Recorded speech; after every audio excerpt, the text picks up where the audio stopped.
भी भगवान का परम भक्त एक बेटा आप पर भी होगा। ये हम आपको वचन देके जाते, आशीर्वाद दे करके जाते। संत आशीर्वाद दे करके वहां से चले जाते। और सुनो, भगवान की लिखी को, मेरे ठाकुर जी की लिखी को कभी कोई नहीं मिटा सकता है। संत तो आशीर्वाद देके वहां से चले गए। और एक बात ध्यान से समझना, एक बार मेरा कन्हैया ना सबके सामने आता है, ये बात ना अपने मन में लिख लेना।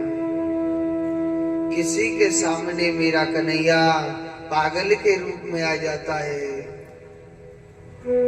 किसी के सामने वो मुरली वाला भगवान ना संत वेश में आ जाता है, किसी के सामने ब्राह्मण वेश में आ जाते हैं। ये रामायण में कहिए ना कि कबीरा या संसार में और सबसे मिलियो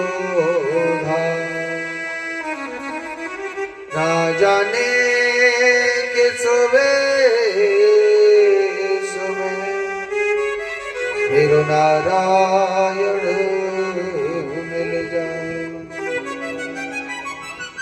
वो मुरली वाला भगवान ना एक बार सबके सामने आता है, एक बार सबके सामने आता है।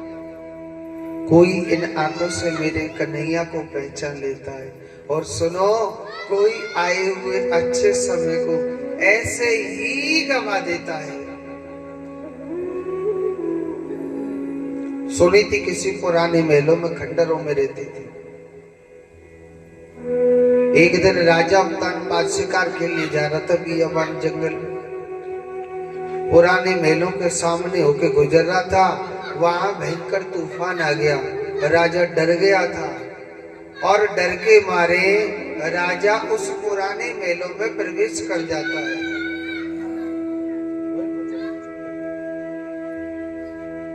राजा डर के मारे पुराने महलों में प्रवेश कर जाता है। और सुनो, पूरी रात बड़ी रानी के पास रहा था। ऐसे मेरे गोपाल की कृपा हुई, उस रातों रात में भगवान की कृपा से बड़ी रानी के गर्भ धारण हो जाता। इधर छोटी रानी के भी गर्भ धारण हो गया। 9 महीने पूर्ण हुए। दोनों रानियों पर एक एक बेटा की प्राप्ति होती है। अब छोटी रानी के पास तो धन दौलत अच्छो सा, और जाके पास ये होगा, वो तो खूब उत्सव मनाएगा, मनाएगा कि नहीं मनाएगा। और जाके पास कछो हता ही ना है, वो का उत्सव मनावे हो क्यों जी। छोटी रानी के पास धन वैभव अच्छा था और उसने अपने बच्चे का ना खूब प्यारा जन्मोत्सव मनाया और संतों से ब्राह्मणों से नाम रखवा दिया था। क्या नाम रखवाया था? उत्तम नाम रखवाया। और बड़ी रानी के पास तो कछुअत ना हो। वानी का करो, बड़े भाव से, बड़े प्रेम से। और बड़ी रानी ने क्या किया, अपने बेटे का संत नाम पहले ही निकाले के चले गए थे। संत नाम पहले ही निकाल के चले गए थे। भगवान का उसने कीर्तन किया था, भगवान का भजन किया था और संत नाम पहले निकाल के चले गए थे। क्या नाम निकाला था? ध्रुव। बोलिए ध्रुव जी महाराज की। कुर्सी पे धरी का मैया कोई सी जयकारो ना बोल रही, इतना मत इतराओ जी, देखो अच्छा नहीं लगता। बोलिए ध्रुव जी महाराज की जय। ध्रुव जी महाराज छोटे से बच्चे बड़े सुंदर लग रहे थे। भगवान का कीर्तन करके। अच्छा सुनो, ध्रुव जी महाराज जो थे वो भगवान के भक्त थे, क्योंकि उसकी माता ने बहुत भजन किया था। और जो माँ भजन करती है गर्भवती, उसके गर्भ से भगवान के भक्त का ही जन्म होता है। सुनीति भगवान का भजन करती थी, भगवान का चिंतन करती थी। ऐसा सुंदर लग रहा था छोटा सा बालक ध्रुव, बहुत प्यारा लग रहा था। धीरे धीरे ध्रुव जी महाराज बड़े होते जा रहे। कितने बड़े? 4.5 वर्ष के हो गए थे। कभी पिता खिलाने के लिए नहीं गया, क्योंकि छोटी रानी नहीं जाने देती थी। समय बीतता गया, समय बीतता गया। जब ध्रुव 4.5 वर्ष का बच्चा हो गया था, एक दिन राजा उत्तानपाद ने अपने ध्रुव को बाहर खेलते हुए देखा था। मेरा ध्रुव कितना सुंदर लग रहा है, जिसका ललाट केवल कृष्ण की ही तरह था। राजा उत्तानपाद कहने लगा, अरे बेटा, अरे लाला ध्रुव, आओ ना, देखो मैं तुम्हारा पिता हूं, आओ ना मेरी गोदी में। ध्रुव जी महाराज कितने खुश हो गए थे। आज मेरा बाप, आज मेरा पिता मुझे बुलाने लग रहा। 4.5 वर्ष के बच्चे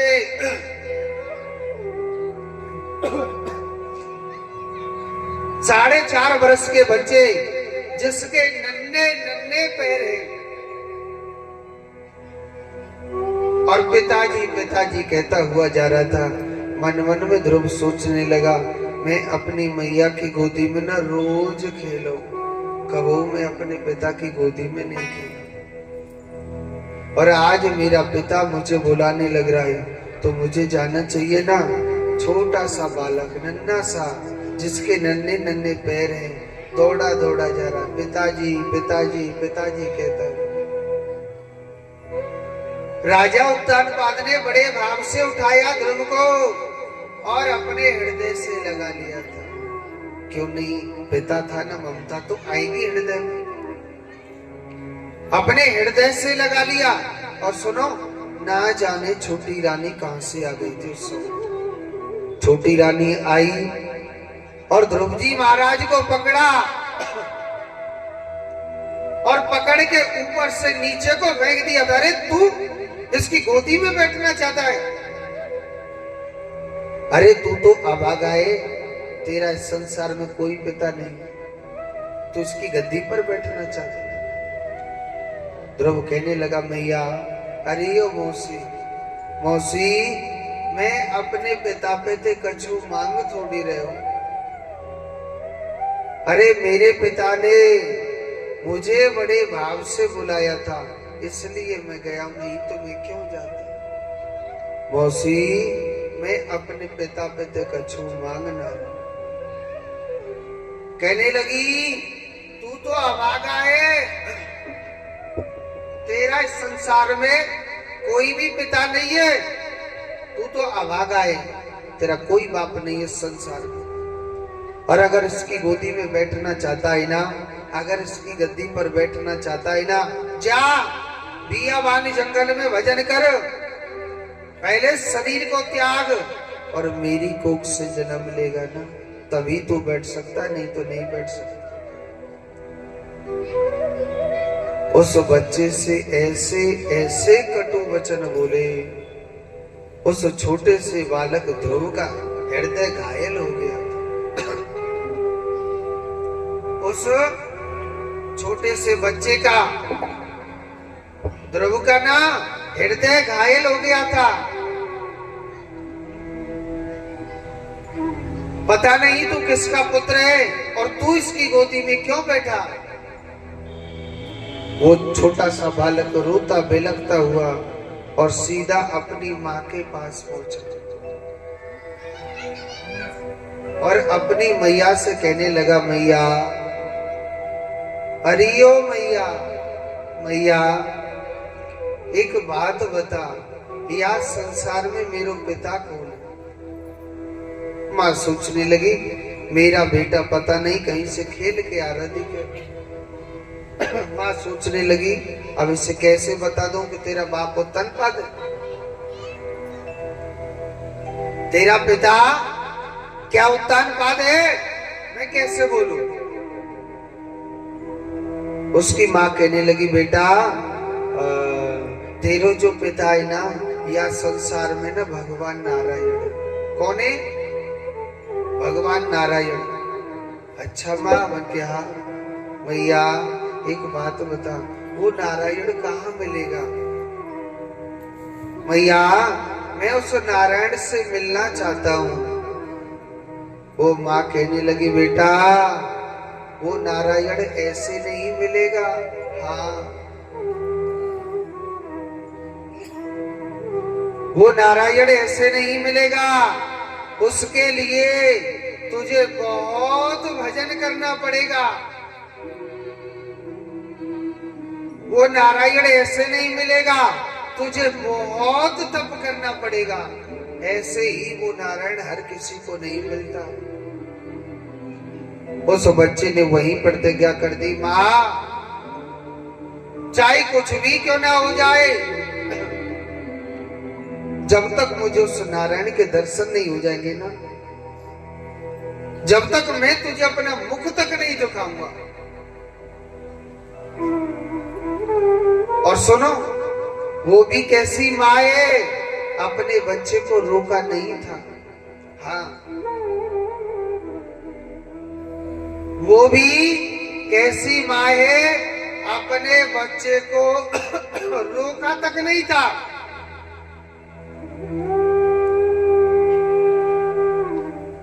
और आजकल की माँ कैसी हो गई, अगर कोई बच्चा भगवान के मंदिर में जाता है या भगवान की पूजा करता है, आज की माँ रोकती है। मैंने कल बताया ना, आज के माता पिता कैसे हो गए, बेटा आप सोते पढ़ो, जगते पढ़ो, चलते पढ़ो, खाते पढ़ो, पढ़ते रहिए। आज की संतान इतनी पढ़ी लिखी हो गई, जिनके माँ बाप रोडों पर पड़े पड़े दुख भोगने लग रहे, और वो संतान कभी नहीं पूछ रही पिताजी आपके क्या कष्ट है, क्योंकि वो पढ़े लिखे बच्चे, और पढ़े लिखे बच्चे माँ बाप की सेवा करे। राम राम राम नहीं करनी चाहिए ऐसे पढ़े लिखे बच्चे होते। ऐसी बात नहीं है पढ़ाइया मत पढ़ाओ, पढ़ानी चाहिए, मगर अपनी संस्कृति को नहीं भुलाना चाहिए। ये पक्की बात अपने मन में लिख लेना, अपनी संस्कृति को नहीं भुलाना चाहिए। माँ बाप की सेवा क्या होती है, आप स्वयं करो, तुम करोगे तुम्हारी संतान देखा देख तुम्हारी सेवा करेगी। मैंने कल बताया था कि जिस बहू ने अपने सास ससुर की सेवा करी है, या जिस बेटा ने अपने माँ बाप की सेवा करी है, चाहे आप भागवत मत सुनना, फिर भी तुम्हारी संतान तुम्हारी सेवा करेगी, फिर भी तुम्हारी संतान तुम्हारी सेवा करेगी। और जिस बहू ने कभी अपने सास ससुर को भोजन तक न दिया, कभी सेवा न करी, आप कितनी भी भागवत सुनो या कितनी भी काशी वृंदावन हरिद्वार कहीं पर भी चले जाओ, जो तुम्हारी संतान सेवा कर दे तो ये गारंटी। बहुत से लोग क्या कहते हैं, महाराज एक्चुअली हमारे मम्मी पापा ना वो थोड़े से पागल हो गए। हाँ, सही कहने लग रहा है। ये वेद कहता है, अगर तूने किसी का पागलपन सहा है तो तेरे भी कोई सह लेगा। अरे तेने का वो पागलपन नहीं सहा, तेरे कौन सह लेगा है? अगर तूने किसी की डांट सुनी है, तेरी भी कोई सुन लेगा। अरे तेने का उनकी ना सुनी, तेरी कौन सुन लेगा। ये समय की हवाएं सदा एक जैसी नहीं चलती। वो मुरली वाला भगवान कब किसको राजा बनाता है भिखारी से, और कब किस राजा को भिखारी बनाता है, मेरा कन्हैया समय का पता नहीं चलता। भगवान के द्वार पर, मेरे कन्हैया के द्वार पर थोड़ी सी देर अंधेर नहीं। मेरे भगवान के द्वार पर थोड़ी सी देर हो सकती है, कभी अंधेर नहीं है। जो जैसा करता है वो यही प्राप्त करता है। जो मेरे कन्हैया के आगे सच्चे हृदय से सत्यता पर चलता है ना, जीत सदैव सदैव उसकी होती है। मैं किताब की लिखी नहीं, आंखों की देखी नहीं, आप बीती बताता हूं। आपके बीकानेर में मेरी कोई ये पहली भागवत नहीं है, अभी मेरी 25 भागवत है। 25 भागवतों में से ये तीसरी भागवत कथा चल रही है। और राजस्थान में शायद कोई ऐसा जिला रह रहा होगा, शायद कोई तहसील रह रही होगी, जिसमें बालाजी महाराज की कृपा से हम कथा करने नहीं गए। और एक दो नहीं, एक दो कथा वालों के फोन भी आते, हम मना कर देते। एक एक शहर में 20-20, 25-25 कथा करते। ध्यान से सुना, किस लिए बता रहा हूं। ये मेरा कथा करना धर्म है,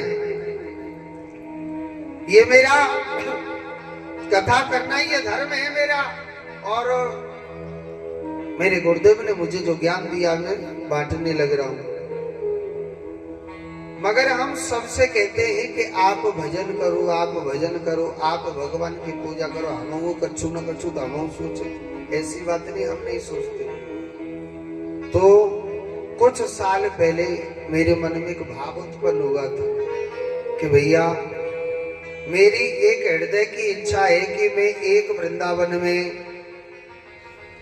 जो हमारी गिरिराज जी की जो परिक्रमा है, क्योंकि मैं गोवर्धन का रहने वाला हूं, तो गिरिराज जी की परिक्रमा में देखो मथुरा वृंदावन कहते, वो महंगाई बहुत है। हाँ जी, बिल्कुल कोई सुविधा नहीं लोगे, व्यवस्था नहीं लोगे, कम से कम नहीं 2-2 हजार रुपए, 3-3 हजार रुपए किराया है एक नाइट का। सवेरे तो भगा देंगे,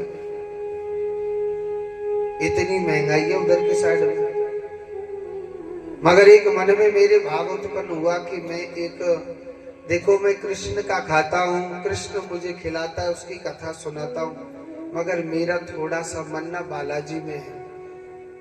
तो मेरी इच्छा थी कि मैं गिरिराज जी की परिक्रमा में एक ऐसा मंदिर बनाना चाहता हूँ, उसमें चाहे कितने भी लोग आइए, 1000, 2000, 10,000, कितने भी लोग आओ, खाने पीने की, रहने सहने की फ्री सेवा व्यवस्था होनी चाहिए। अब मेरे मन की इच्छा थी।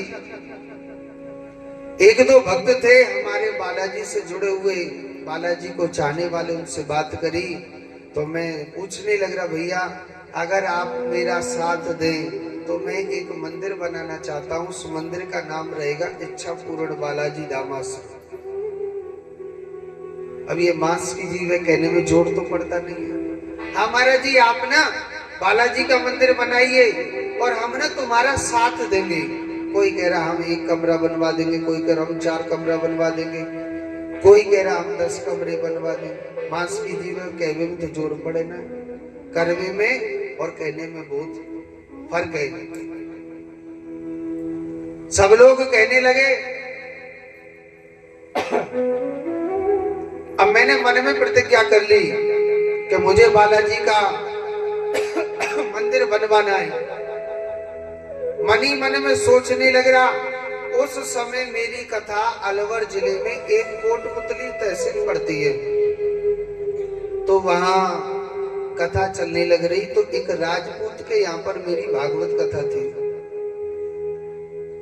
तो उनकी इच्छा थी, उसके मन में भी बालाजी की इच्छा थी कि मैं बालाजी का मंदिर बनाऊंगा। और उसके मन की प्रतिज्ञा थी मैं इतना सुंदर मंदिर बनाऊं, हनुमान जी का इतना सुंदर मंदिर बनाऊं, एक बार जो देख ले बस उस बालाजी को देखता ही रह जाए। हाँ जी, और हकीकत में उन्होंने इतना ही सुंदर मंदिर बनवाया था।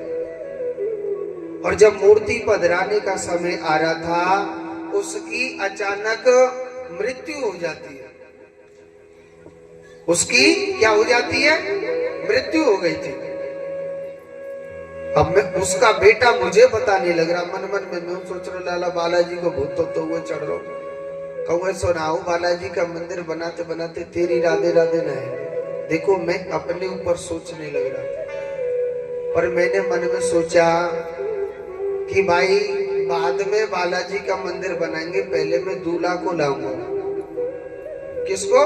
बालाजी महाराज को लेके आता हूँ। भाई एक बार बालाजी की मूर्ति खरीद लेंगे, कोई दुकान वाला तो वापस लेगा नहीं लेगा ना। अब वो हनुमान जी के तो न के तो तो ठाड़ो करना पड़ेगा, बात ही है, वापस कोई नहीं लेगा।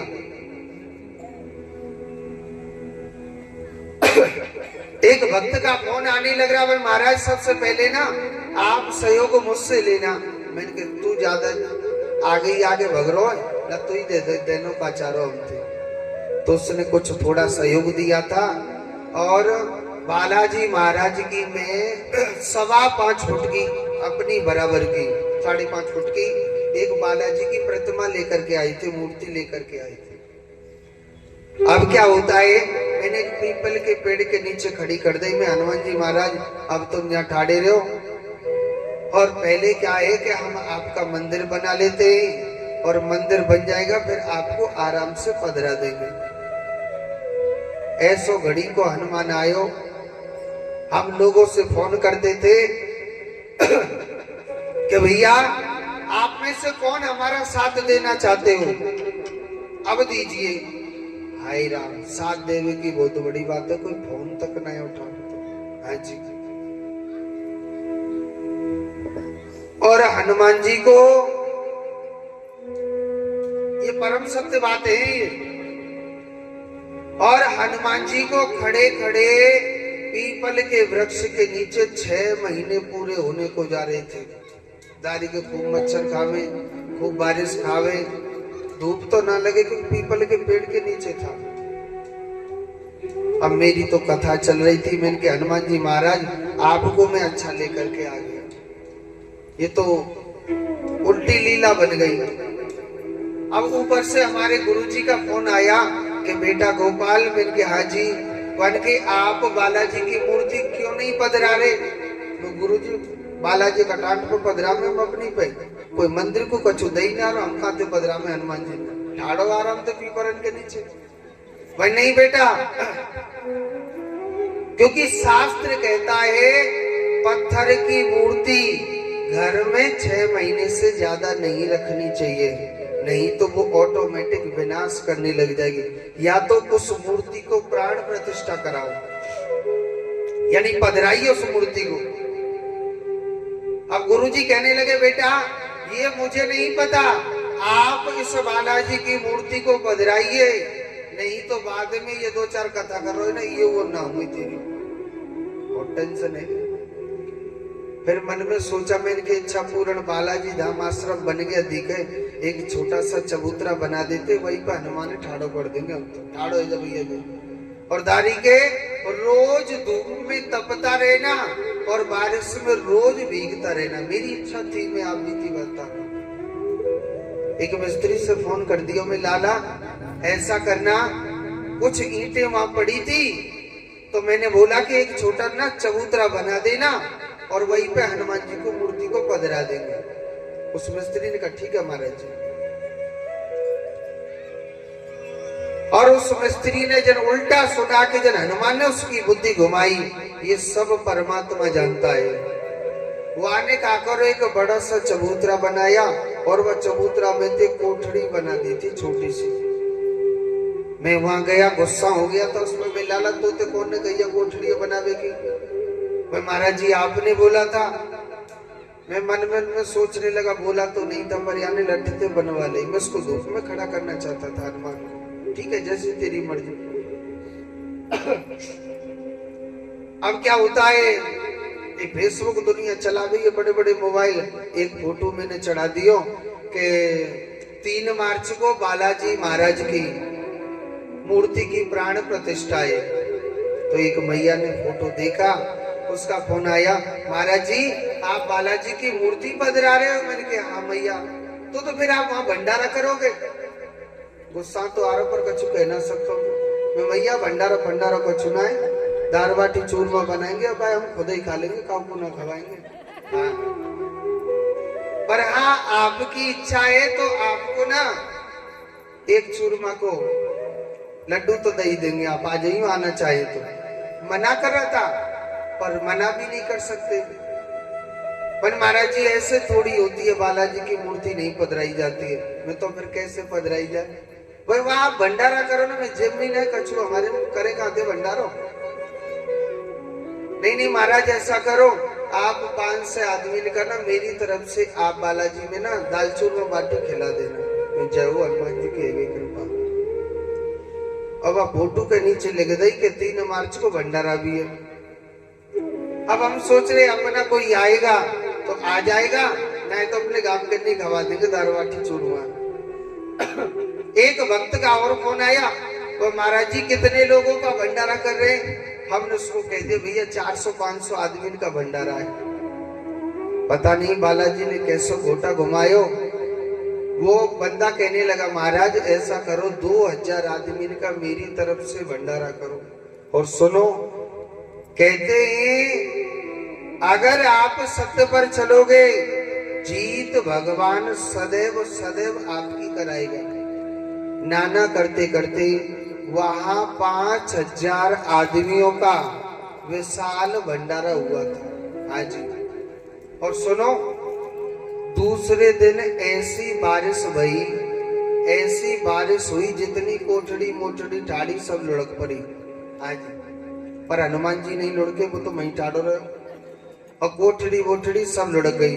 एक भक्त आया था हमारे गांव का, वन गोपाल जी आपके हनुमान जी तो लुढ़क पड़े। मैं क्यों, क्या हो गया? वन बारिश इतनी हुई है जो सारी दीवारें गिर गई। अब मुझे बड़ी जोर से गुस्सा आ रहा था। मैं वहां गया, वहां देखा था सारी कोठड़ी वोठड़ी लुढ़की लुढ़काई मिली। वो तो मन मन में कहने लगा हनुमान जी महाराज ये तो बहुत अच्छा किया आपने, अब दाढ़ी के तो रोज धूप में ठाड़ा रही जो, अब ना बनवा रहा हूं मैं बिल्कुल। अरे मैंने जैसे तैसे उधार सुधार कैसे न कैसे कोठड़ी तो बनवाई, अब तू रोज मच्छरन में खल तो रही जो। मगर कहते हैं भगवान की लीला कुछ और थी। मगर उस समय मैंने एक संकल्प लिया था कि हम इस मंदिर को बनाएंगे तो ऐसा पाखंड नहीं करेंगे कि आप 11,000 रुपए मंदिर के लिए दान कर दो या 1100 रुपए दान कर दो या 500 रुपए दान कर दो। ये मेरी इच्छा थी कि उस मंदिर को हम अपनी मेहनत से बनाएंगे, यानी कथा करेंगे, चाहे कुछ भी कार्य करना पड़े, किसी के दान द्वारा मंदिर नहीं थी भगवान ने, वो भी उस समय राज था। राज क्या था? उसके बाद में वहां राम जी का मंदिर बनवाया, राधा कृष्ण का मंदिर बनवाया, भगवान शंकर जी का मंदिर बनवाया। और तो क्या चले, पैसे वाले लोग अपनी अपनी गाड़ियों से इतराते इतराते पहुंच जाते, बेचारे गरीब लोग कैसे पहुंचेंगे? तो हमारे यहाँ की जो सांसद है हेमा मालिनी, फिल्मी एक्टर नहीं है, उसने हमारे उस मंदिर के लिए एक रेलवे स्टेशन भी बनवाया। यानी इतना चमत्कारी वो बालाजी आश्रम है। इसलिए बताने लग रहा हूं, आपके घर में, आपके शरीर में किसी भी प्रकार की बीमारी हो, किसी भी प्रकार की बीमारी क्यों ना हो, सिर्फ 2 रुपए लेना मंगलवार के दिन या शनिवार के दिन। और 2 तबीयत खराब है, अगर आप में शक्ति है तो मेरी उसारने करते ही बालाजी की अर्जी होती है। जब वो ठीक हो जाए तो 1.25 साल के भीतर भीतर वो ही 2 का सिक्का आपको वहीं चढ़ा के आना पड़ता है। वहां पर इतनी बालाजी ने तरक्की करी, आपके बीकानेर से रोज, इधर से तो रोज ट्रेन नहीं जाती, 3 दिन में 1 दिन जाती है, प्रयागराज ट्रेन जाती है ना। आप गोवर्धन गिरिराज जी की कौन कौन परिक्रमा लगा के आए ना, हाथों पर करके बताओ। आप लगा के आए हो? तो गोवर्धन में वो आश्रम कहाँ है? गिरिराज जी की परिक्रमा लगाते ही ना उसमें एक राधा कुंड आता है। राधा कुंड रेलवे स्टेशन वहां बनवाया गया है, अभी बनाए तकरीबन 2-2.5 साल हुए, मगर टिकट आपको यहाँ से मिल सकती है अगर कोई जाना चाहे। तो 3 दिन में एक दिन प्रयागराज ट्रेन जाती है और राधा कुंड के नाम से टिकट कटाना। वो राधा कुंड रेलवे स्टेशन सिर्फ इच्छा पूर्ण बालाजी धाम आश्रम के लिए बनाया गया। मंदिर से रेलवे स्टेशन से बाहर निकलो, इच्छा पूर्ण बालाजी धाम आश्रम बन रहा है, अभी उसका काम चल रहा है। और काम तो 1-2 दिन नहीं चलेगा, अभी 20-30 साल तक चलेगा, जब तक हमारी बालाजी हमारे अंदर कुछ शक्ति देता रहेगा कथा करने की, तब तक काम चलता रहेगा। और 6-7 साल से वह काम चल रहा है। तो कहते हैं इतना चमत्कारी है वो इच्छा पूर्ण। आपके घर में कैसा भी दुख हो, सिर्फ 2 रुपए की अर्जी लगाना। कोई भी बीमारी हो, कोई भी कष्ट हो, इतने ऐसे मरीज वहां पहुंचते हैं और वहां दुख वहां नहीं, आप अपने घर पर बैठ करके दुख दूर करना। सिर्फ 2 रुपए की अर्जी लगा के देखना। मैं इसलिए बताने लग रहा हूं, हम कथा नहीं करते, कराने वाला है सब बालाजी महाराज। 1 बरस हो गई मुझे वहां से चलते चलते कथा करते करते। 36वीं भागवत चल रही है और यहाँ 25 भागवत मिली है, क्योंकि बालाजी महाराज आगे आगे चलता है और हम पीछे पीछे चलते। वो अपने आप आदेश लाता है। अगर सत्य की भावना होगी भगवान जीत कराएगा। अगर मन में लोभ व पाप होगा तो भगवान कभी आगे नहीं बढ़ाएगा। ये बात अपने मन में लिख लो। कैसा भी कष्ट क्यों ना हो, मगर आप 2 रुपए की अर्जी इच्छा पूर्ण बालाजी के नाम की लगाना। दूसरी बात, आप कभी भी मथुरा वृंदावन जाएं, घूमने की इच्छा होती हो, आप सोचे कि हम कहाँ रुकेंगे, किस धर्मशाला में रुकेंगे, आप ये मन में बात रखना कि ब्रज में हमारा एक घर बना हुआ है। वहां कोई तनख्वाह नहीं है, ना कोई शुल्क है, ना वहां कोई ये ढोंग पाखंड के आप 500 रुपए चढ़ा दो अपनी श्रद्धा से या 10 रुपए चढ़ा दो, कुछ नहीं। वहां अगर तुम ज्यादा ही श्रद्धा से चढ़ाने वाले बनते हो तो गिरिराज जी में दान करो। वहां तो केवल रुको और खाने पीने का एक ही भोजन मिलता है, दाल बाटी चूरमा। आपके आंखों से चूरमा है, बबूरों से बना दे, हम घी तो नहीं को डारे नहीं। हमारे यहाँ चकाचक घी डाले। वृंदावन में घी ना मिलेगा तो कहाँ मिलेगा है? आप कभी भी आ सकते हो। और रही बात, आप सोचे कि महाराज वहां मिल जाए, हम न रहने वहां पे। हमारा कर्म सिर्फ ये है उस मंदिर को बनाना। बालाजी ने ऐसी ड्यूटी लगा दी दारी के, तो चलते ही रहना, चलते ही रहना। वहां हमने 2 लड़का छोड़ रखे हैं भोजन बनाने वाले, 1 लड़का छोड़ रखा है सिर्फ बालाजी की सेवा करने वाला। तो आप कभी भी इच्छा पूर्ण बालाजी धाम आश्रम यानी मथुरा वृंदावन घूमने के लिए जाएं, वहां ये मन में बात रखना, हमारा इच्छा पूर्ण बालाजी धाम घर बना हुआ है। आप आधी रात कभी भी जा सकते हो। और अगर एड्रेस भूल जाएं तो बड़े बड़े मोबाइल तो सब चला में कहना चला तो वहां में मोड़े तो बोलियो गोपाल दीक्षित जी महाराज यूट्यूब पर ये भी कथा लाइव चल रही है। तो आप किसी भी वीडियो को चलाना। अब हमने आपसे बोला था कि हमने 20-20 कथा करी, 50-50 कथा करी, वो आप देखना यूट्यूब पर। और किसी भी कथा को चलाना, उस वीडियो के डिस्क्रिप्शन में यही लिखा हुआ है कि ये इच्छा पूर्ण बालाजी धाम आश्रम कौन सी जगह, किस जगह, उसमें मोबाइल नंबर वगैरह सब कुछ लिखा हुआ है। आप कभी भी आ सकते हो इच्छा पूर्ण बालाजी धाम आश्रम। और बहुत चमत्कार ये बाबा हमारा। जोर से बोलो पहले राधे राधे। ध्रुव जी महाराज के मन में, ध्रुव जी महाराज के मन में इच्छा थी और उसकी मां ने कहा बेटा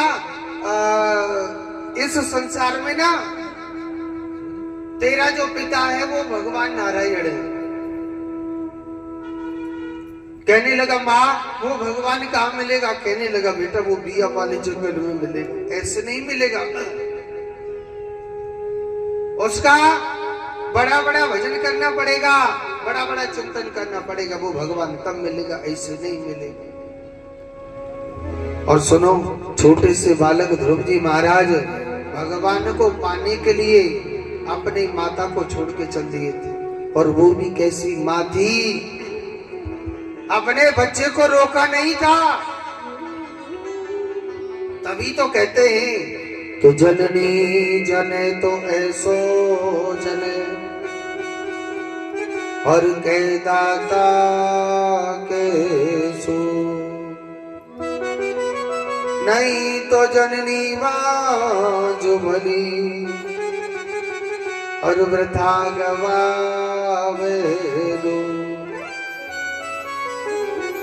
छोटा सा बालक कहाँ चल दिया? बियाबान जंगल में भगवान को ढूंढ रहा है। और एक बात ध्यान से सुनना, आप कितना भी दान कर लो, कितना भी भजन कर लो, कितनी भी पूजा पाठ कर लो, बगैर गुरु के ना दान लगता है और ना ही भजन लगता है और ना ही कभी पूजा पाठ लगती है। अब छोटे से बालक का तो कोई गुरु ही नहीं है। अब छोटा सा बालक बियाबान जंगल में भगवान को ढूंढने लग रहा है। और सुनो, गुरु भी भगवान की कृपा से मिलता है, ऐसे नहीं मिलता है। नारद जी महाराज गुरु बन के जा रहे हैं ध्रुव जी महाराज। अब ध्रुव जी की परीक्षा ले रहे नारद जी। अरे बेटा ध्रुव, कैसे बियाबान जंगल में घूम रहे हो? ध्रुव जी महाराज कहने लगे, बाबा मैं ना भगवान को ढूंढने लग रहा हूं। अच्छा बनिया, भगवान कोई पेड़ पे लटक रहो? नारद जी ध्रुव को डरा रहे थे। कहने लगे, बेटा इस बियाबान जंगल में ना दारी के मोटे मोटे शेर बैठे तो खा जाएंगे। ध्रुव जी महाराज हंसने लगे। बाबा एक बात बोलूं, इस संसार में कौन किसे नहीं खा रहा है? सोच करके सोचो, इस संसार में, इस दुनिया में कौन किसे नहीं खा रहा? चाहे बेटा को देख लो, चाहे पोता को देख लो, चाहे पत्नी को देखो, चाहे भाई को देखो, चाहे मित्र को देखो, किसी को भी देख लो, इस दुनिया में सब सबको खाने लग रहे। और एक बात बोलू बाबा, जो तिल तिल करके खाता है ना, बहुत कष्ट होता है। हाँ, अरे एक बार खा लेगो को पेट तो भरेगो है। बाबा इस दुनिया में कौन किसे नहीं खा रहा, मुझे ये बता दीजिए। इस दुनिया में सब सबको खाने लगे। 1 रुपया ज्यादा दे दियो ना छोटे बेटा को, तो बड़ा ताने मार भी लग जाओ। यहाँ का दरो वहीं चले जा, छोटे माँ यहाँ का चुनाए भाई के पास चले जा। रुपया तो सबरे वाकू दे दिए, हमारे पास दियो कहते ने, ताने मारे के न मारे। अब जिन पे एक बेटा है तो टेंशन ना, सबरो भाई को ये दुनिया केवल स्वार्थ की है। बाबा शेर खाए चाहे चीता खाए, कोई भी खाए, पेट तो भरेगो बाको है। नारद जी कहने लगे, लाला तारीके तू तो बिल्कुल पागल हो गया। और एक बात बोलो, या दुनिया में ना सब पागल है। हाँ ये भी कहते, कैसे कहिए ना कि कोई पागल है धन दौलत का, कोई पागल बेटा नारी का, और सच्चा पागल वो पागल है जो पागल है मेरे बाके बिहारी का। इस दुनिया में सब पागल है, कोई पागल हो रहा है, मेरा मेरा मकान बहुत सुंदर है। कोई पागल हो रहा है मेरी पत्नी बहुत सुंदर है। कोई पागल हो रहा है मेरा बेटा बहुत सुंदर है। कोई पागल हो रहा है वो पे पैसा बहुत सुंदर है। कोई पागल हो रहा है मेरा बेटा बहुत सुंदर है। अरे दारी के मरेगो ना, आगो तुम्हें जी लगावेगो, कोई और नहीं लगावेगो। हाँ, और सच्चा पागल वो पागल है कौन हो? जो पागल है मेरे बाकी बिहारी का। अब तो ध्रुव बिल्कुल पागल हो गया। नारद जी डरा रहे थे, वो बिल्कुल नहीं डरे, क्योंकि उसे केवल ठाकुर जी से प्यार था। और जो मेरे कान्हा से सच्चा प्यार करता है ना, उसे दुनिया की परवाह नहीं रहती, संसार की सोचता ही नहीं। जो ठाकुर जी से सच्चा प्रेम करता है वो दुनिया की परवाह नहीं करता है, और जो दुनिया की परवाह करता है वो दारी को कबू आगे नहीं बढ़ता है। जोर से बोलो राधे राधे। बोली गोविंद भगवान की जय। जय राधे। अभी आप लोगों ने सुना महाराज जी के मुख से कि हर आदमी को, हर मनुष्य को गुरु बनाना चाहिए, और ये सत्य बात है। बिना गुरु के कभी भी ज्ञान नहीं लगता है, ना कोई पूजा लगती है। तो गुरु हर आदमी को, स्त्री को, पुरुष को बनाना चाहिए। सारे तीर्थ धाम आपके चरणों में, चरणों में। हे गुरुदेव प्रणाम आपके चरणों में। ओ सारे तीर्थ धाम आपके चरणों में, चरणों में। हे गुरुदेव प्रणाम आपके चरणों में। सारे तीर्थ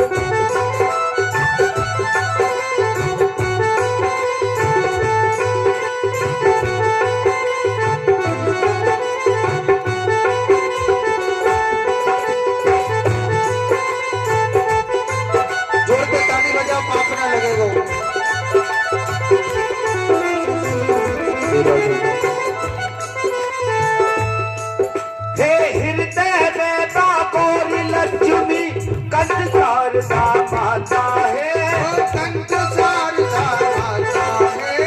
जो भी मुख से वचन कहे वो वचन सिद्ध हो जाता है, वचन सिद्ध हो जाता है। हे गुरु ब्रह्मा, हे गुरु विष्णु,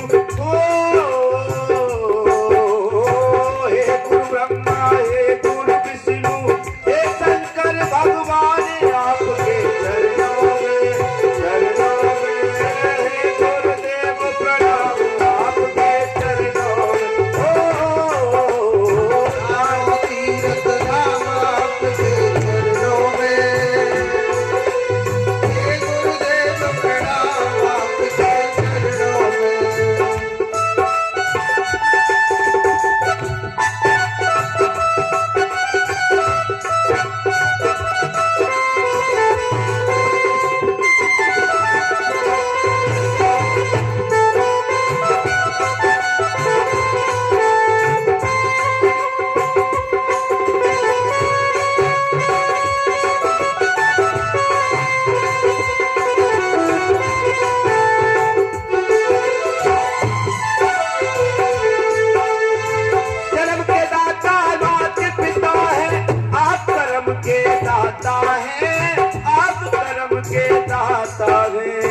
आप ही भाग्य विधाता है। दुखिया तन को, रोगी मन को, दुखिया तन को, रोगी मन को मिलता है आराम आपके चरणों में, चरण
हे शंकर भगवान आपके चरणों में, हे गुरुदेव प्रणाम आपके चरणों में। आओ तीरथ धाम आपके चरणों में, हे गुरुदेव प्रणाम आपके चरणों में। गुरुर ब्रह्मा गुरुर विष्णु गुरुर्देव महेश्वरा, गुरुर साक्षात परब्रह्म तस्मै श्री गुरुवे नमः। हे सारे तीरथ धाम आपके चरणों में, चरणों में, हे गुरुदेव प्रणाम आपके चरणों में, ओ हे गुरुदेव प्रणाम आपके चरणों में, हे गुरुदेव प्रणाम आपके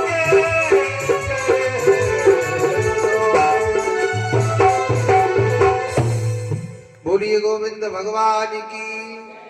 एक बार जोर से बोलो, ऐसे ना और जोर से बोलो, पहले एक बार और बोलो पड़े। कच्छो कुर्सी पे धरी का मैया मोड़े थे तो बोले ना है, बस मैं खाता में देखा, ऐसे नहीं करना चाहिए। मुंह से जोर से राधे राधे बोलते ना, बाकी मोड़े के पाप निकल जाते। किसी ने पूछो वो जावे काहे भाई की टांट पे बैठ जावे, जो मोड़े थे ना बोले। जोर से बोलो इसीलिए।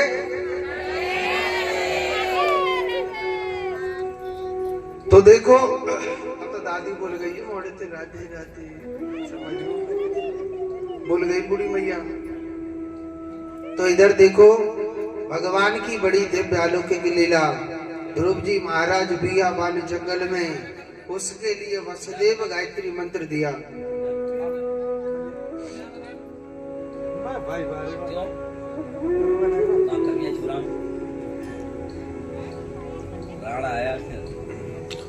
एक बार जोर से बोलो राधे राधे। तो इधर ध्रुव जी महाराज बियाबान जंगल में और बड़ी कठोर तपस्या करने लग गया। उसके लिए वसुदेव गायत्री मंत्र दिया, ओम नमो भगवते वासुदेवाय। इस मंत्र का जप किया था। इस मंत्र का जप किया, भजन करते थे। धीरे धीरे दूसरे महीने में वो भी ध्रुव जी महाराज वृक्ष के सूखे पत्ते खाते थे और 24 घंटे भजन करते रहते थे। धीरे धीरे तीसरा महीना लग गया। तीसरे महीने में काकरो ने वृक्ष की छाल खाते थे। कितने दिन में? 9 दिन में एक दिन। और 24 घंटे भजन, ओम नमो भगवते वासुदेवाय, ओम नमो भगवते वासुदेवाय, ओम नमो भगवते वासुदेवाय। इस प्रकार जप करते थे। 5वां महीना लग, 4था महीना लग गया।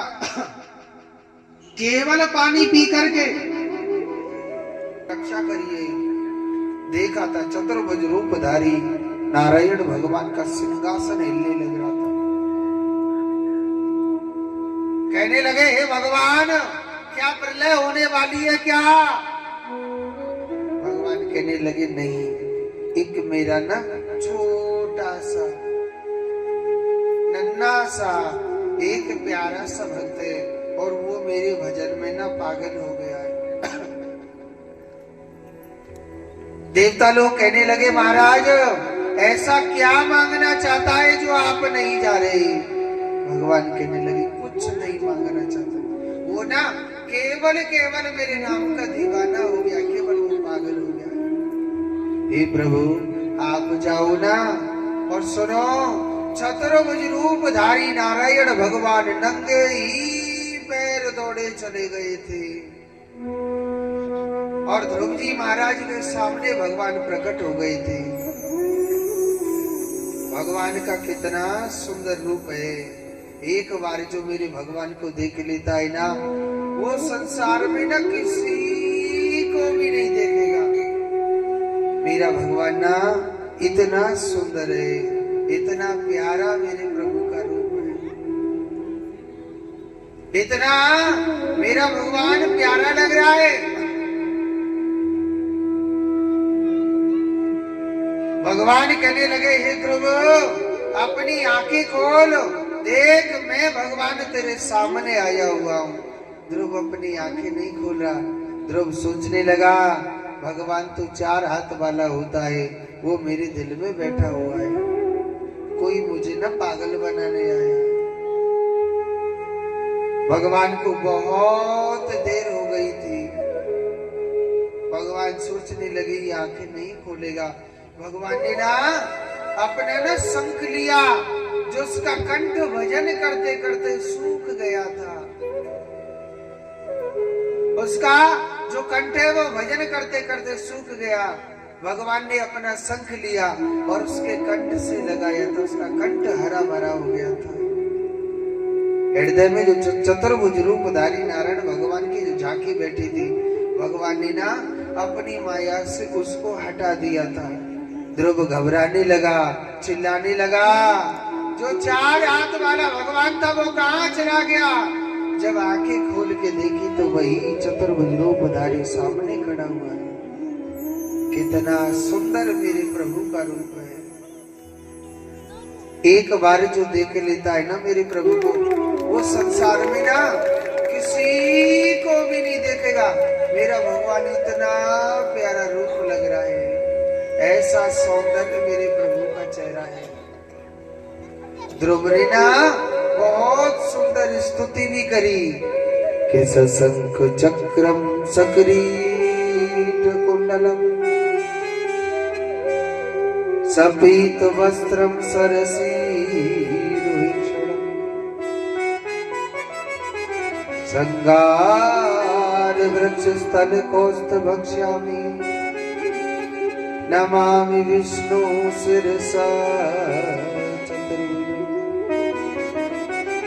जिस भगवान के हाथ में शंख चक्र पद्म गदा लगे, वो कितना सुंदर लग रहा है। ध्रुव कहने लगा, हे भगवान, दुनिया कहती है भगवान ऐसा होता है वैसा होता है। हे प्रभु, मैंने तुझे कभी नहीं देखा और आज तेरे दर्शन करके मेरा जीवन धन्य हो गया। हे चतुर्भुज रूपधारी, मैंने तुझे जीवन में कभी नहीं देखा। मेरे भगवान के ना घुंघराले घुंघराले बाल है और गले में वैजंती माला डली हुई है, पीले पीले वस्त्र पहन रखे, इतना सुंदर लग रहा है। मेरे प्रभु से सुंदर ना इस पूरी दुनिया में कोई भी नहीं है। मेरा प्रभु तो इतना सुंदर है, इतना सुंदर, इतना प्यारा भगवान का चेहरा था, इतना प्यारा भगवान का स्वरूप था। भगवान कहने लगे, हे ध्रुव कुछ मांग। अरे जिसे भगवान मिल गया वो क्या मांगेगा दुनिया की। और सुनो, जो भगवान का सच्चा भक्त होता है ना, वो कभी कुछ नहीं मांगता। बिन मांगे मेरा भगवान इतना दे देता है, वो जिंदगी में सोच भी नहीं सकता है। मेरा परमात्मा ऐसा है। भगवान बार बार कह रहे, हे ध्रुव कुछ मांगना। उसने कुछ भी नहीं मांगा। मन मन में भगवान सोच रहे, लाला जब तू घर से निकलो ना, तेरे मन की एक इच्छा थी, मैं भगवान की गोदी में खेलूंगा। क्या खेलूंगा? भगवान की गोदी में खेलूंगा। मेरे प्रभु ने ना उसको ना गोदी में खिलाया, इतना सुंदर खिलाया। ध्रुव के कितने बड़े भाग्य थे।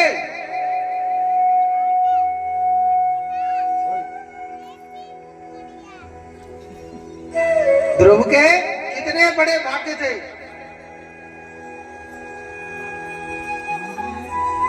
इतना बड़े भाव से, बड़े प्रेम से गोदी में खिलाया और भगवान कह रहे, लाला कछु मांग ले। उसने कुछ नहीं मांगा था और बिन मांगे मेरा कन्हैया इतना दे देता है, मनुष्य जिंदगी में सोच भी नहीं सकता। एक छोटी सी बात बताता हूं। आपके यहाँ एक संत हुए थे राम सुखदास जी महाराज, हुए थे ना। बीकानेर में हम 12 साल में आगमन हुआ है, मगर उस समय एक बात कहते थे इधर के साइड के लोग, क्योंकि इधर जोधपुर, जैसलमेर, बाड़मेर और बगल में सीकर, इधर के जितने भी भक्त थे कि महाराज एक संत हुए थे राम सुखदास जी महाराज। सन 2000 उन्होंने 8 में देह त्यागा था, नहीं 2 में, सन 2002 में उन्होंने इस देह को त्यागा था। तो सन 2002 में देह त्यागा महाराज। वो कन्हैया के बहुत अच्छे भक्त थे, मगर उस समय कई लोग चर्चा करते थे कि राम सुखदास जी महाराज इतने बड़े भगवान के भक्त थे तो उनके गले में कैंसर हो गया था। और ऋषि मुनि कहते थे वो इतने बड़े ठाकुर जी के भक्त थे, वो ठाकुर जी को कई बार अपने हाथों से खाना खिला चुके। तो इतने बड़े भगवान के भक्त होकर के उनके गले में कैंसर हो गया, तो वो कन्हैया से क्यों नहीं कहते थे कि मेरे गले का कैंसर ठीक कर दो? है?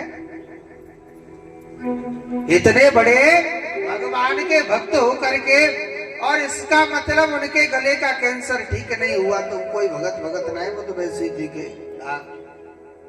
तो उन्होंने बड़ी सुंदर बात कही कि देखो इनको मैं क्या कहता हूं, भगवान कहता हूं कि नहीं कहता?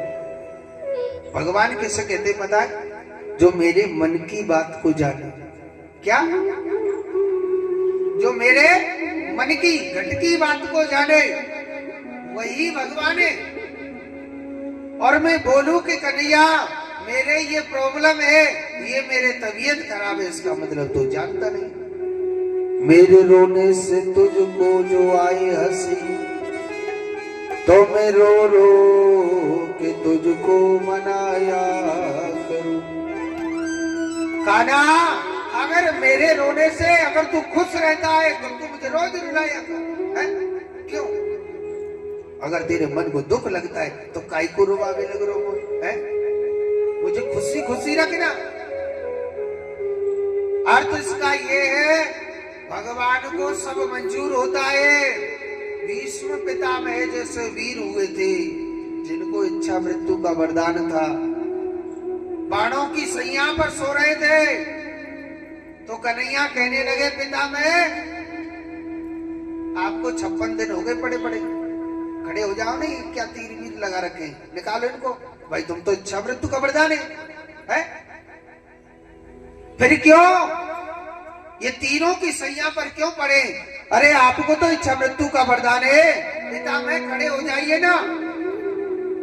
तो भीष्म पितामह कहने लगे कि हे कृष्ण, यमुना गंगा मेरे सामने चल रही है, मेरी माँ, चतुर्भुज रूपधारी नारायण भगवान मेरे सामने खड़ा हुआ है और रणभूमि में मेरे प्राण निकल रहे हैं। ऐसी हृद गद्दी मुझे कभी नहीं मिल सकती। प्रभु जो जन्माई ना जाना अवश्य है, सबको जाना है, मगर मुझे दोबारा ऐसी गति प्राप्त नहीं हुई। भीष्म पितामह जिनको इच्छा मृत्यु का वरदान था, बाली जैसे बलवान हुए इस धरती पर, आया उसे जाना भी अवश्य है, तो फिर क्यों मैं संदेह करूं? चाहे कोई भी क्यों ना हो, मगर इस पृथ्वी पर ऐसा कर्म करके जाओ जिंदगी में लोग आपको वेदों तक में भी गाएं, हर बार याद करें। वो संत राम सुखदास जी महाराज, उनके पास कोई बंगला नहीं था और ना बंगला आज भी है, और ना उसके पास कोई वीआईपी कार थी कि 10-5 करोड़ की कार थी, मगर हर इंसान के मुख से राम सुखदास जी महाराज, राम सुखदास जी महाराज। क्यों? क्योंकि वो संत केवल ठाकुर जी के नाम की दौलत थी उनके पास। इतने त्यागी थे जिन्होंने केवल कृष्ण की दौलत को अपनाया, संसार की दौलत को नहीं अपनाया, आज उस संत को लोग याद करते हैं। मीरा जो कृष्ण दीवानी थी, लोग उसे कितना बदनाम करते थे, फलाने मंदिर में नाच रही है, फलाने मंदिर में। उससे तो सिर्फ गोविंद से नाता हो गया था, प्यार हो गया। और जो ठाकुर जी की भक्ति करता है ना, थोड़े कांटे जरूर आते हैं, मगर जीत सदैव उसकी होती है। थोड़ा कांटा आएगा, भगवान परीक्षा लेगा, मगर भगवान गिरने नहीं देगा। अगर तुम्हारे मन में पाप होगा, आपके मन में लोभ होगा, मेरा कृष्ण कभी आगे नहीं बढ़ने देगा। जोर से बोलो राधे राधे। ऐसे गुस्सा में ना, और जोर से बोलो राधे। अब मैं आगे की कथा सुनाने से पहले ना आपको कल के दिन की कथा बता देता हूँ। बता दूं कि नहीं बताऊं?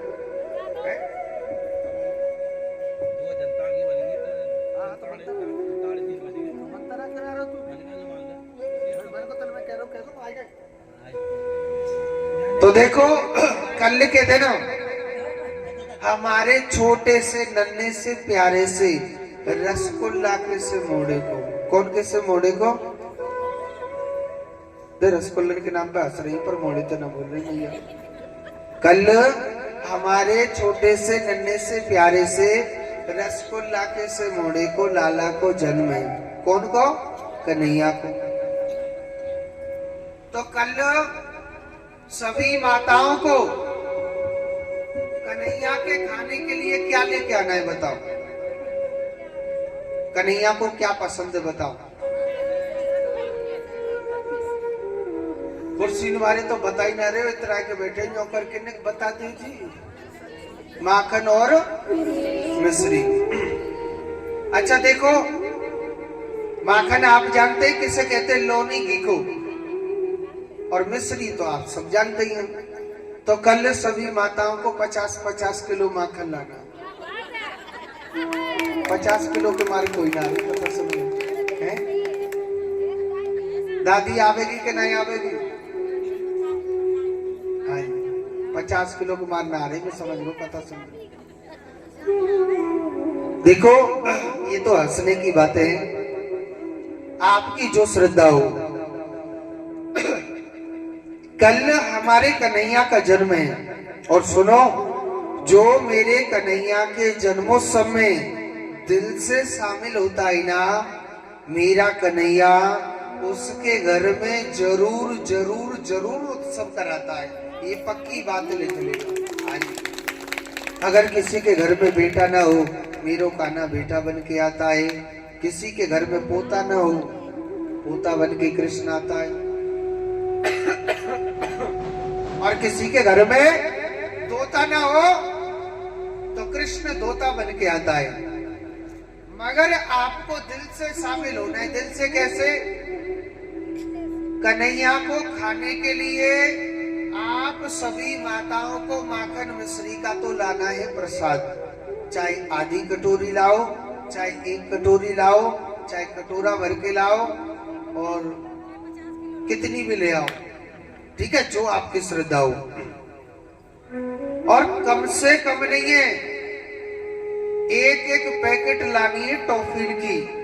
बूढ़ी मैया कंजूसपनो मत करियो, तो सोचे आदि ने पोता पोती को दिया। हाँ, बता रहा हूं मैं, कम से कम नहीं है, 1-1 पैकेट लानी है टॉफी की। और कन्हैया के लिए 1-1 वो लाना है खेल खिलौना। चाहे झुंझुना ले आओ, काके में जाओ, चंचल बजे का है झुंझुना ही के में। हाँ भाई, यहाँ की भाषा तो हमें बिल्कुल ही याद नहीं। तो 1-1 झुंझुना ले आना, या हाथी घोड़ा प्लास्टिक की, या गाड़ी असली वाली ना प्लास्टिक की। तो ठाकुर जी के लिए ना बधाई लेकर के आनी है, और इन बधाइयों को लाना है।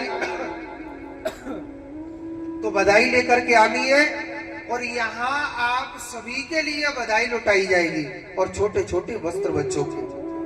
तो कल, और सुनो, कल के दिन सभी माताओं को पीले कलर के वस्त्र पहन के आने। कौन से कलर के? पीले कलर के।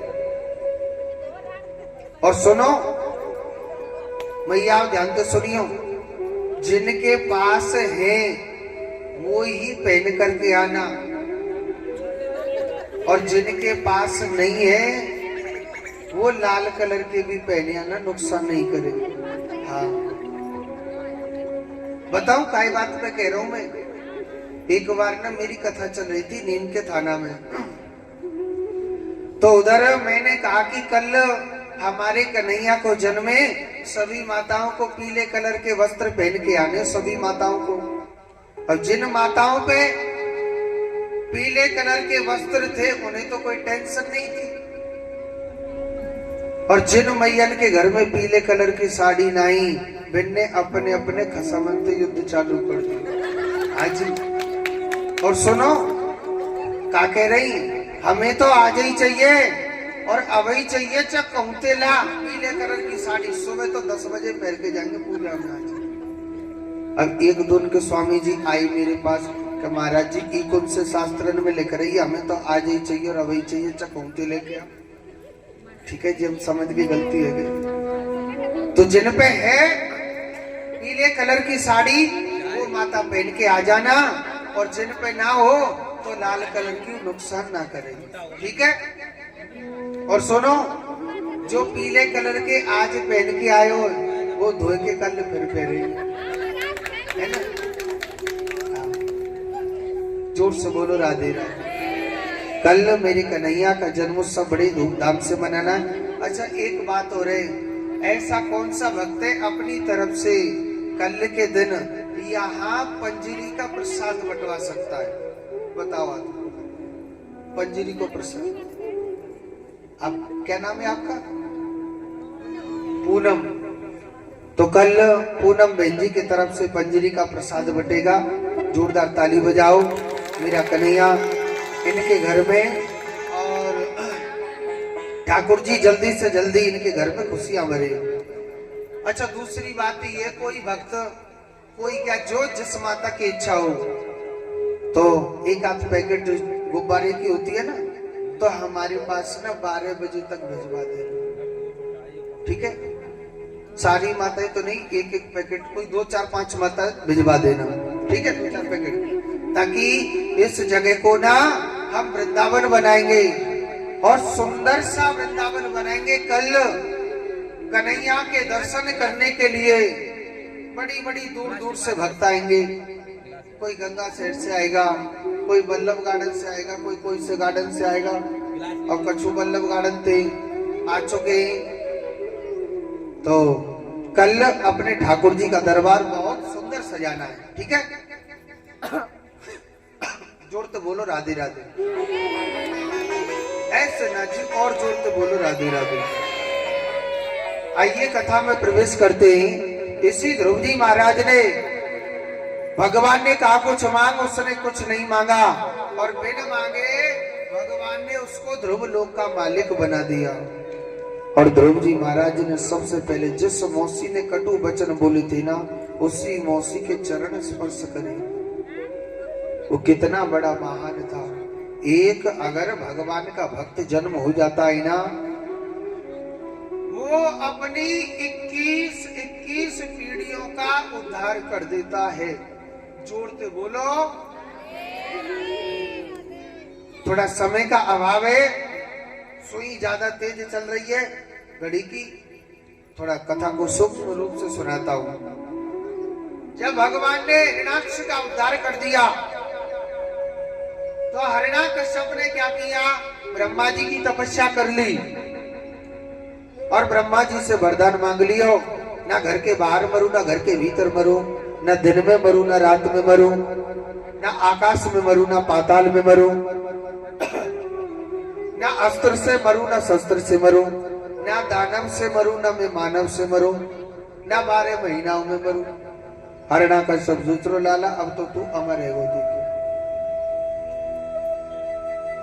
अब तो संतों को दुख देने लग गया, संतों को कष्ट पहुंचाने लग गया, और सबसे कहता है मैं भगवान हूं, मेरे नाम का भजन करो, मेरे नाम का यज्ञ करो। भगवान सोच रहे लाला याद आली के कछु न कछु दंड देना चाहिए। दुनिया को सुधारने लग रहा, उसी की पत्नी कयादू के गर्भ से नारायण भक्त का जन्म हुआ था, जिसका नाम क्या था? प्रहलाद जी महाराज। क्या नाम था? प्रहलाद जी महाराज। प्रहलाद जी महाराज बहुत सुंदर लग रहे, बड़े प्यारे लग रहे। दुनिया से कहता है आप सब लोग कहो हरणा कश्यप, हरणा कश्यप, हरणा कश्यप, हरणा कश्यप। और उसका बेटा क्या कहता है? और बोलो नारायण नारायण हरि हरि। हे भजमन नारायण नारायण हरि हरि।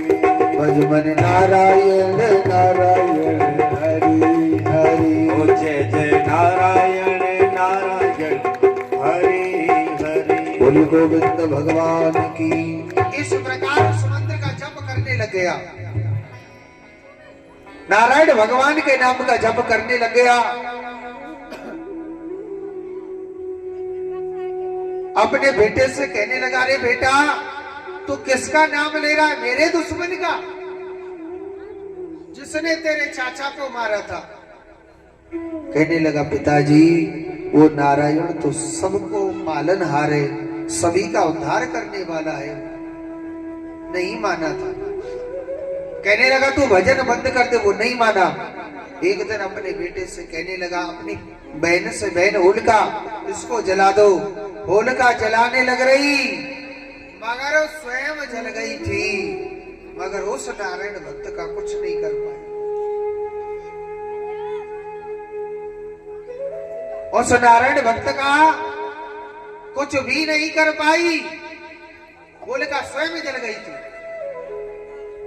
मारने के लिए, उसको मारने के लिए एक से एक बड़े वीर, यानी उसको तप्त तेल, उबलते हुए तेल में डाल दिया।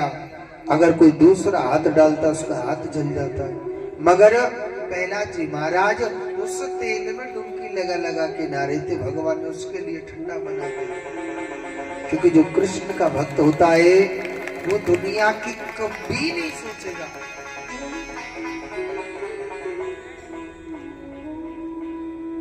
उसको पहाड़ से नीचे फेंक दिया, मगर भगवान ने उसको मखमल का गद्दा बना दिया, यानी वो मरने में नहीं आ रहा था। एक दिन हिरण्यकश्यप कहने लगा, आज मैं तुझे अपनी तलवार से मारूंगा तुझे। एक लोहे का खंभा अग्नि के मारे लाल कर रखा था। कहने लगा, तू कहता है कि मेरा भगवान हर जगह मुझे बचाता है, आज इस लोहे के खंभे से तुझे चुपका के मारूंगा। क्या तेरा भगवान यहाँ पर भी है? कहने लगा, पिताजी मेरा भगवान सब जगह है।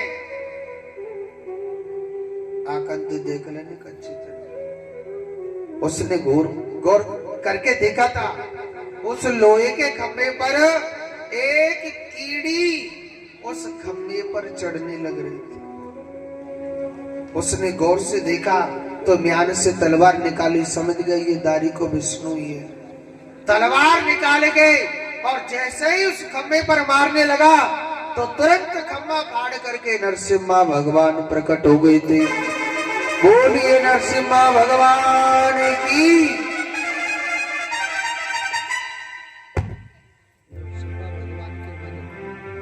तो नरसिम्हा भगवान खंभा फाड़ करके प्रकट हो जाते हैं। और सुनो, हमारे नरसिम्हा भगवान आपके सामने आने वाले हैं। आप सभी को नरसिम्हा भगवान का पूजन करना है। जोड़ते बोलो। नरसिम्हा भगवान के माथे पे कभी टीका नहीं लगाया जाता, हाथ पे टीका लगाया जाता है। और जो भी आपकी श्रद्धा है नरसिम्हा भगवान को आपको एक एक से भेंट करनी है। जोर से बोलो।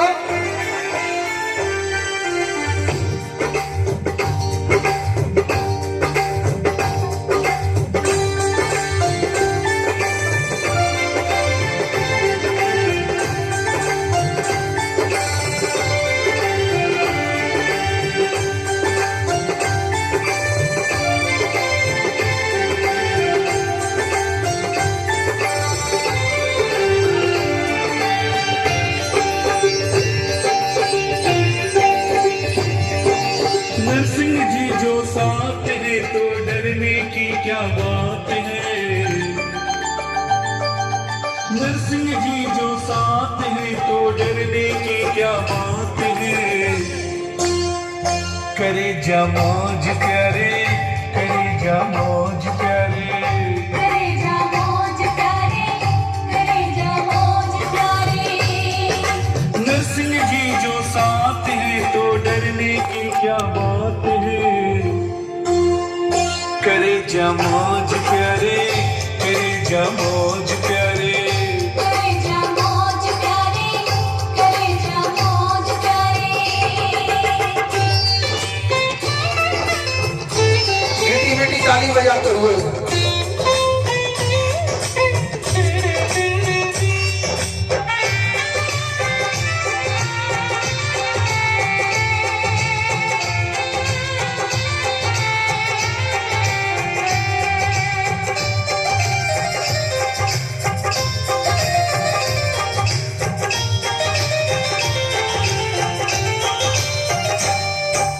हाथ जिस पर भी बाबा तुम्हारा है, हर घड़ी चमके उसका सितारा है।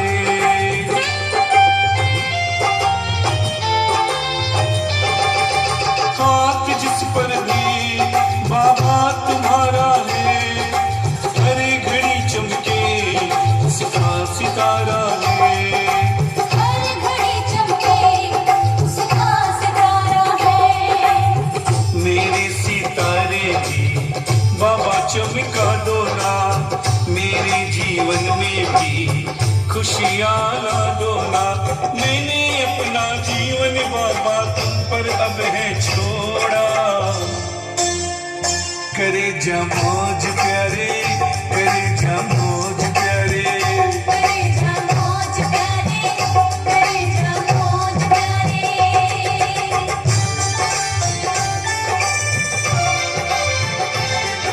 सभी पूजन करोगे मुझसे।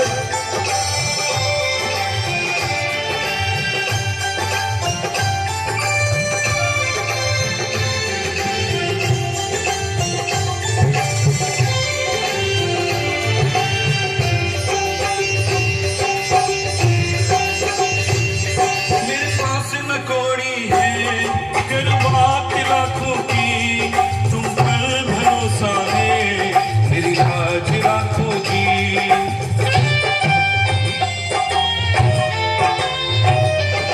मेरे पास न कोड़ी है, कर बात लाखों की, तुम पर भरोसा है, मेरी लाज राखोगी। तुम पर भरोसा है, मेरे नाथ रखो जी। जैसे प्रहलाद